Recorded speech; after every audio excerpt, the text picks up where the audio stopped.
Anybody that's teaching that the black woman is God alone, that the black woman is God by herself, and that the black woman is the creator of the universe is an idiot and doesn't understand how reality works. Peace to the gods. Attune, welcome back to Chance, welcome back to Opportunity. I'm the spectacular, fabulous, amazing Master Tru, master disciple of His Excellency, the Most High Chief Baba G. And today we're going to be talking about the importance of both masculine and feminine properties.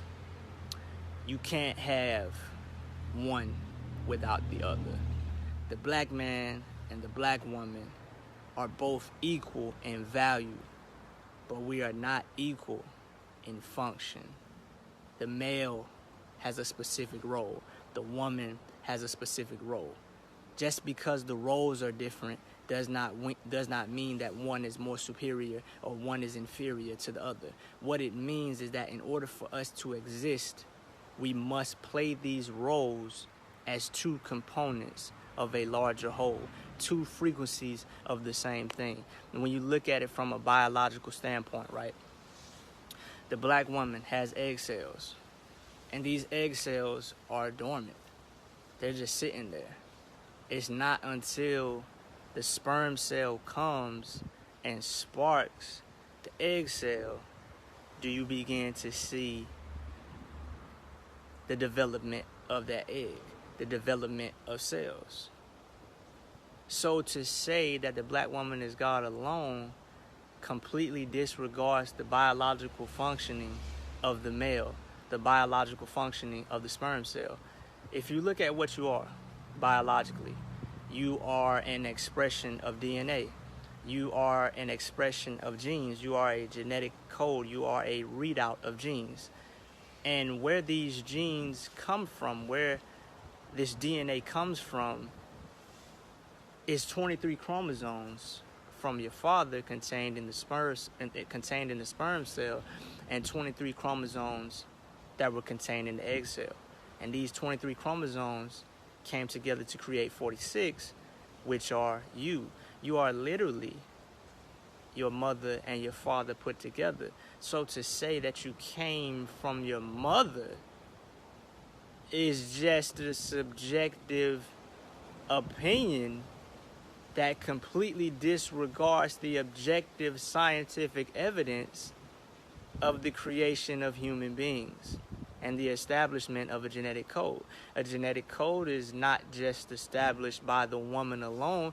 Although she is the incubator and the portal through which the child comes through, she provides only half of this genetic material. And the other half of the genetic material is provided by the male, meaning that the male and the woman together are God. So let's cut the shit. Keep it simple. The mark of a wise man is the ability to take something complicated and make it simple. And the mark of an ignorant man is the ability to take something simple and make it complicated. Simply, from a biological standpoint, it is clear through genetic evidence that the black woman is not God alone. That the egg cell and the sperm cell together is what makes God. So let's stop the shit. Let's move on to a quantum level. When you look at an atom has both masculine and feminine qualities, both male and female components. This is the fabric of reality, the fabric of the universe. And because of the Hermetic principle of gender, we understand that all things have both masculine and feminine, both male and female. One never exists without the other. When you look at the atom, you have the proton, representing what? The positive charge, the masculine component. You also have the electron, representing the negative charge or the feminine component, which are held together by the neutron, which is balance. An atom does not exist without the proton. It does not exist without the electron. Both particles allow the atom to exist simultaneously. The black man did not come before the black woman. The black woman did not come before the black man. We came together. We exist together. We need each other. Just because our roles and our functions are different does not mean that one is more superior or one is inferior to the other. We just have to understand the relationship between men and women in order for us to function as two pieces of a larger whole. It's that simple. We don't have to deal with what makes us feel good or what we personally believe in. We don't have to let this way of thinking rule us, because subjectivity leads you down a road of confusion and destruction, because the truth, which is based in objective science and understanding, is what will prevail, because it doesn't matter how you feel. If you smoke, you're going to cause tar to build up in your lungs. If you eat pork chop, you're going to cause your arteries to become clogged. If you put your hand in fire, you are going to be burned. There are natural laws that are in place that subjective opinions and feelings can't get around. And thinking that the black woman is God, although it may cater to the feminist movement, it is not the truth. It does not work in any facet of nature. Any component of nature will show you a requirement for both male and female, a requirement for both masculine and feminine. The feminist movement is played out. People are catching on.